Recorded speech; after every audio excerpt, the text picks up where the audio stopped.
Bueno, como habrán visto, se ha integrado al panel Santiago Cantón, que presenté anteriormente. Bienvenido, Santiago, muchas gracias por acompañarnos. El próximo experto es el señor Alek Boyd, que es el editor de Infomedio, una plataforma digital sobre periodismo de investigación. Desafortunadamente, Alek perdió su vuelo de Gran Bretaña, pero va a padecer vía videoconferencia. Entonces, ¿podemos ver si lo conectamos, por favor?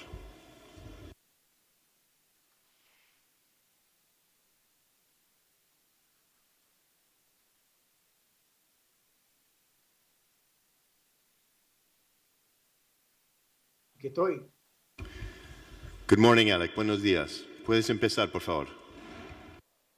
Well, I'm gonna address the audience in English, if that's okay. And I wanted to start by saying thanks to the Secretary General and to you guys for convening this important meeting and for focusing on the issue of corruption in Venezuela. I was asked today to talk about the source and destination of the illicit funds from Venezuela. Basically, where is the money? And I wanted to share with you that graph. That graph is a very simplistic way of quantifying the amount of money that has come into Venezuela in the period between 2001 and 2016, which roughly coincides with the tenure of Rafael Ramirez at the front of PDVSA and at the same time as a Minister of Energy and Mines. So towards the left, in your screen in blue, you will see the amount of the Marshall Plan. Marshall Plan was an international program basically funded by the US, as my understanding goes, for the reconstruction of 18 European countries after the Second World War.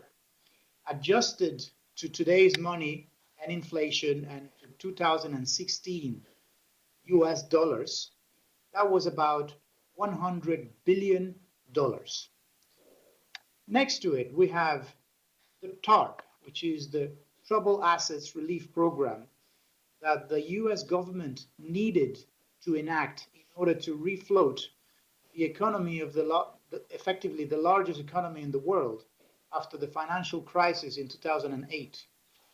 The amount of that program was about 450 billion altogether, again, to refloat the largest economy in the world.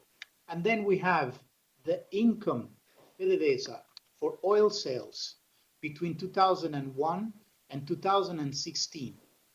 Now, this amount reaches over 1.3 trillion. That is nearly 4 times of the TARP and is 13 times what Europe needed to reconstruct 18 nations after the Second World War. So some of the previous speakers were talking about the staggering levels of corruption in Venezuela.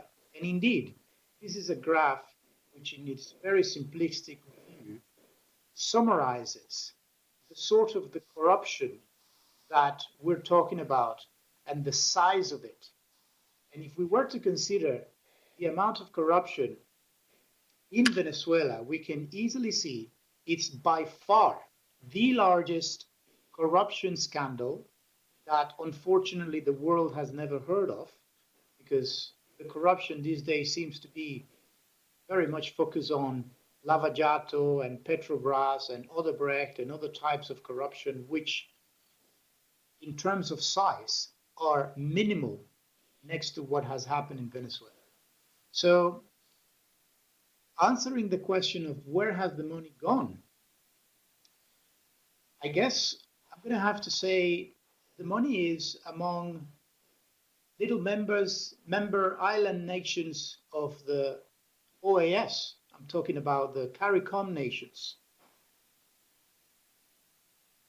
There is a program that the Chavez administration enacted a few years ago called Petrocaribe.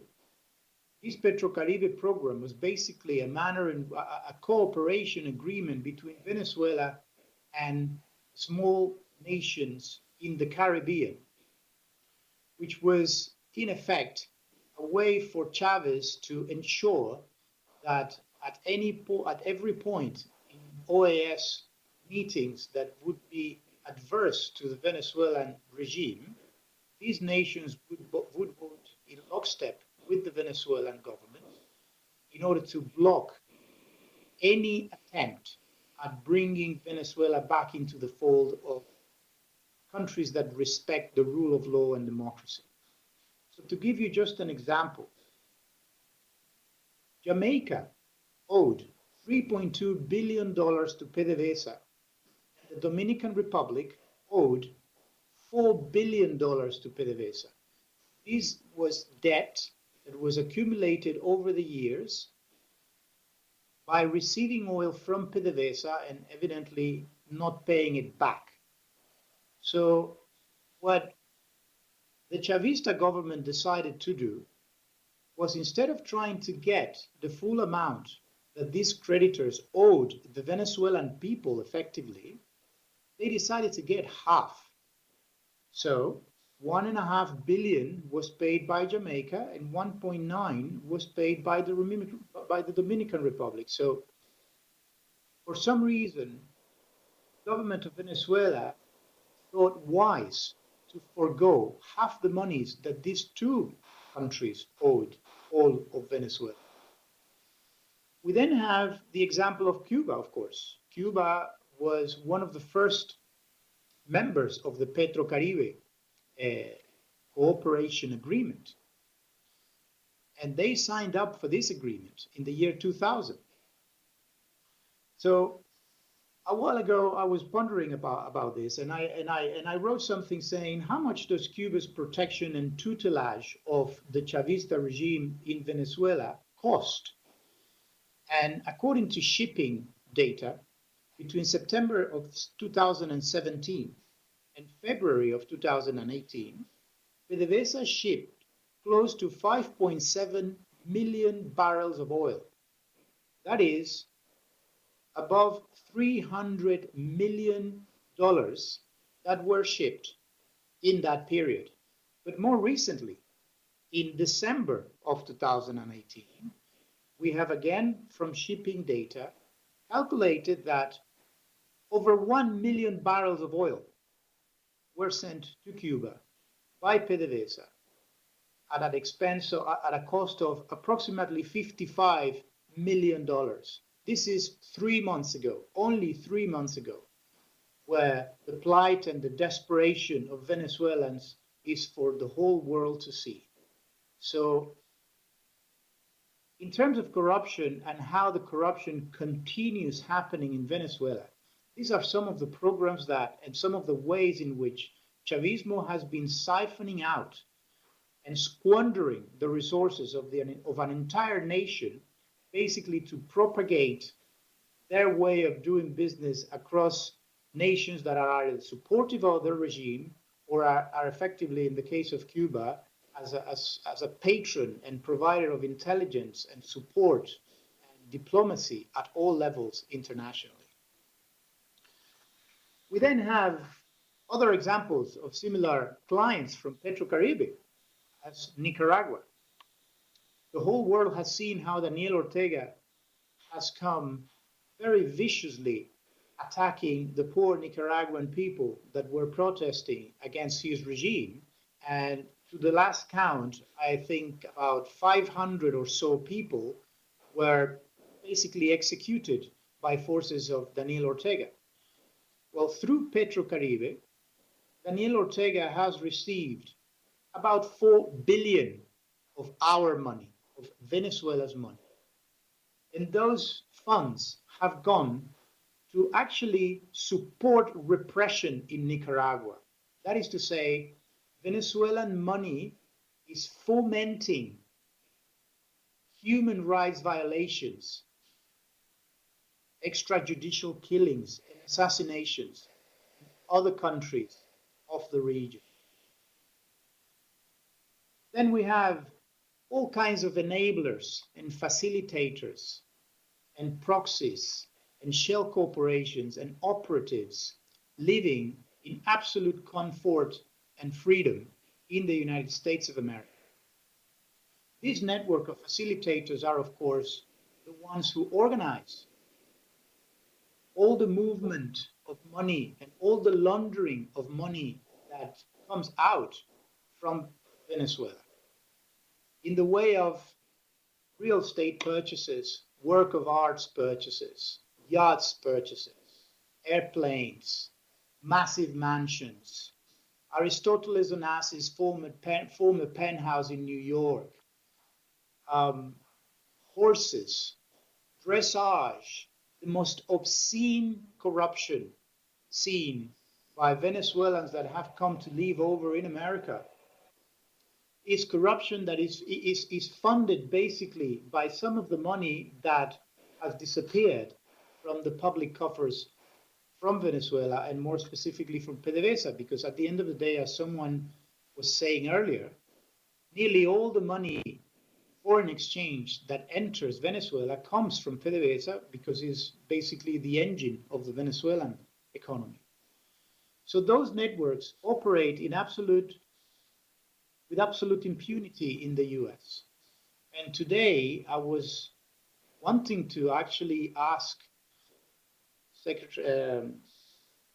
Billingsley to, first of all, commend everything that Treasury has been doing the last few months and years about our crisis. But I was going to ask him to actually do more, try and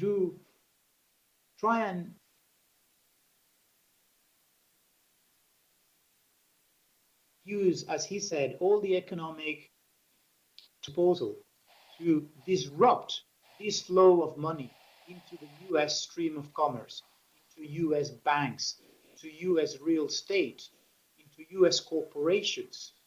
They should be doing much more than what they do in order to prevent this network of facilitators to prop up the Maduro regime any longer. I was also going to mention, for instance, the real estate developments that we have seen across the Caribbean, funded by corrupt sources and corrupt operators linked to some of the schemes that have been discussed earlier on, such as Cadivi, foreign exchange mechanism, procurement without any form of accountability or transparency.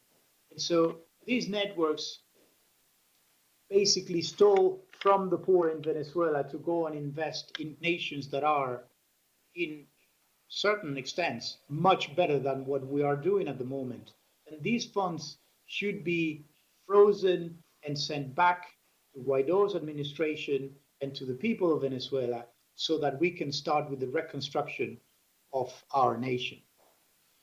Then across the pond, we have Spain. I know that is beyond the remit of the Organization of American States, but the amount of money that is currently being laundered in Spain through banks' purchases, through real estate, through formation of corporations and so on is staggering.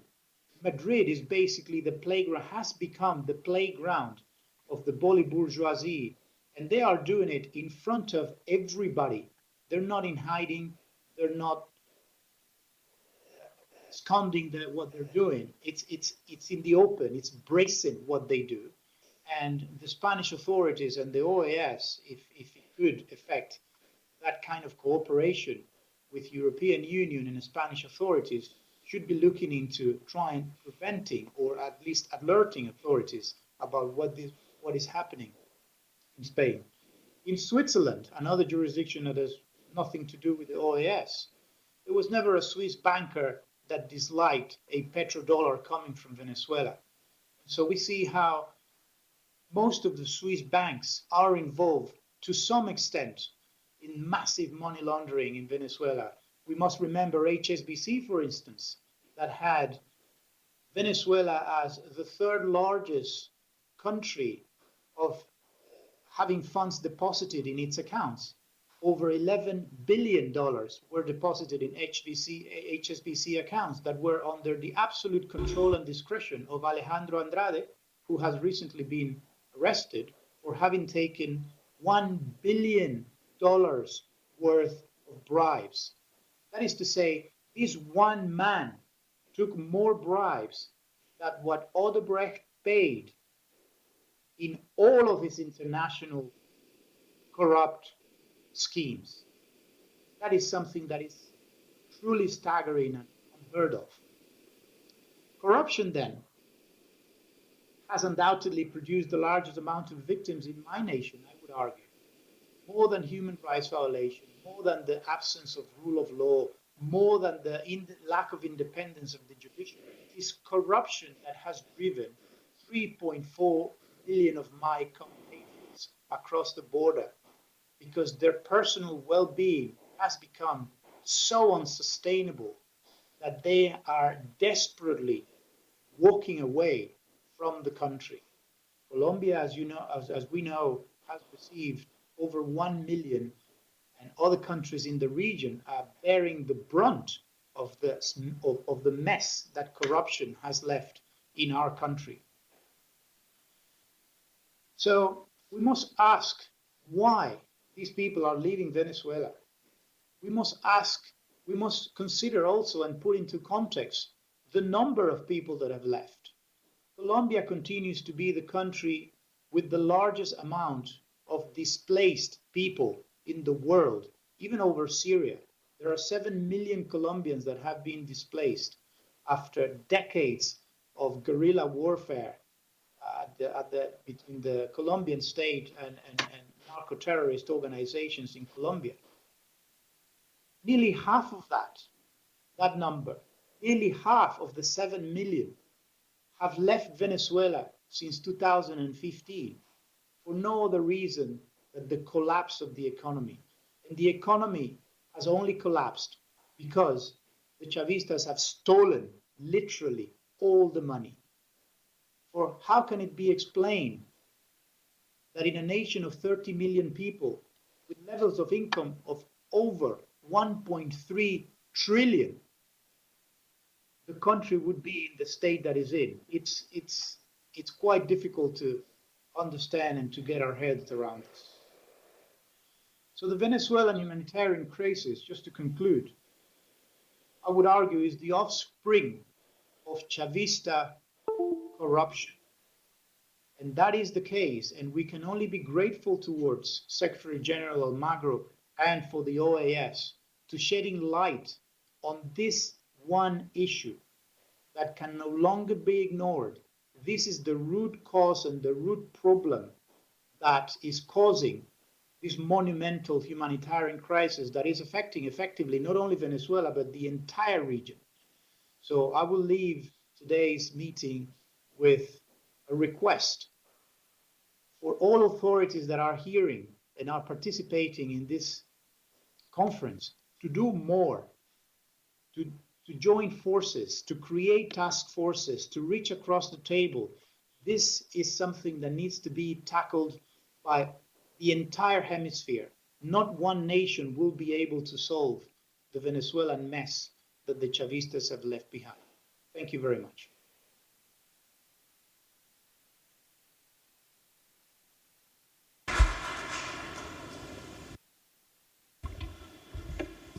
Thank you very much, Alek. We really appreciate you being able to participate by video conference. We'll be in touch with you soon. Cheers.